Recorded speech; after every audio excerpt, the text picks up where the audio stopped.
Hello again, and thank you for watching the last few videos where we discuss goals, the role of the team coaches, and more recently, the importance of making lifts. This video is going to discuss attempt selection strategy. The two most important things on game day are your execution and attempt selection, because those are the two things that are directly within our control. Quite frankly, everything else is outside of our circle of control and therefore becomes trivial. It is your job to use the strength that you've built during training to execute on the platform. The coaches cannot go out on the platform and make the lifts for you. That's your job. It is the coach's job to put you in the best position to succeed. And that's where attempt selection strategy comes into play.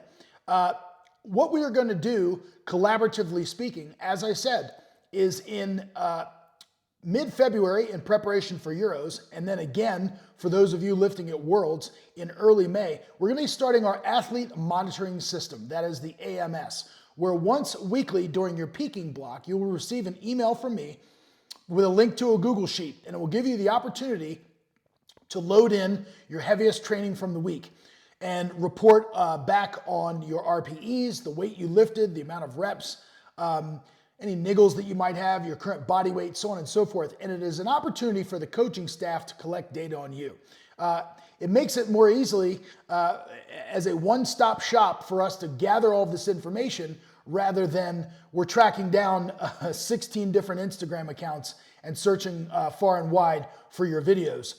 Quite frankly, the sheet will probably only take you about 5 minutes to complete each week, and it'll be a great resource. And the more information that you're willing to share with me and Peach and the remainder of the coaches, the better off you're going to be, because the more precise we can be when we collaboratively install your game plan. So just about a week or two out from the competition, we will be sending out these spreadsheets to you, these worksheets, where you can enter your proposed game plan, that is your warm-ups and your attempts, and then myself or Peach are going to hop on a game planning strategy call with you and your personal coach to collaboratively install your game plan, including your warm-ups and all of your attempts. In terms of game day strategy, what the data has taught me throughout the years is that an opener is roughly going to be somewhere between 90 and 92% of your max, kind of with the sweet spot being right around 91%.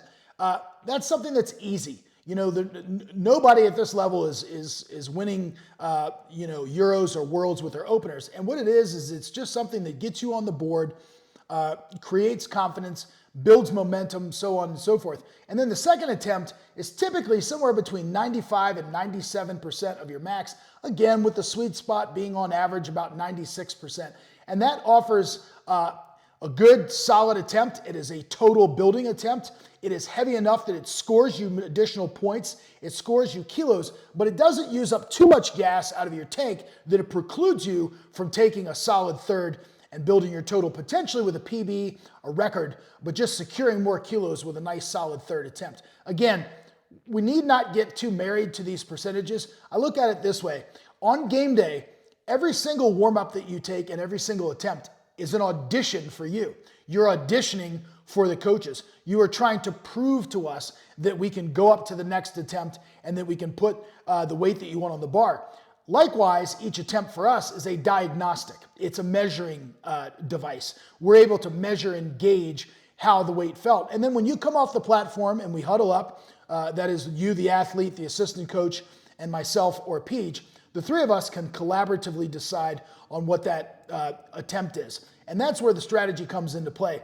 But ultimately, you want to try to make as many attempts as possible, build your total. And as we've been saying, there's this underlying theme of just making as many lifts as you possibly can to put yourself in the situation to build your biggest total. And then at the end of the day, when it comes time for the second and the third round of deadlifts, that's when we're talking about strategy and so forth, about maximizing your placing, maximizing your positioning, getting you as high up in the rankings as possible. For some of you, that's on the podium.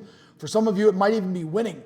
And all along the way, we want to leverage every advantage that we can, every ace card we want to stack in our favor. That is, are you the strongest lifter in the room? Are you the best deadlifter? Do we have body weight advantage, lot number advantage? Might we have some chips to play with in terms of records? All of those are strategic advantages that the coaching staff is going to leverage in our favor and leverage to our advantage so that we can maximize your potential, that we can maximize your favor, your positioning on game day. And, overall, all of us have the same objective. We have the same goal, and that is to build your biggest total for you to have the best individual performance so that you can then, therefore, score the most kilos and also score the most team points for GB. So I just really want to thank you for watching, and do stay tuned for the next video.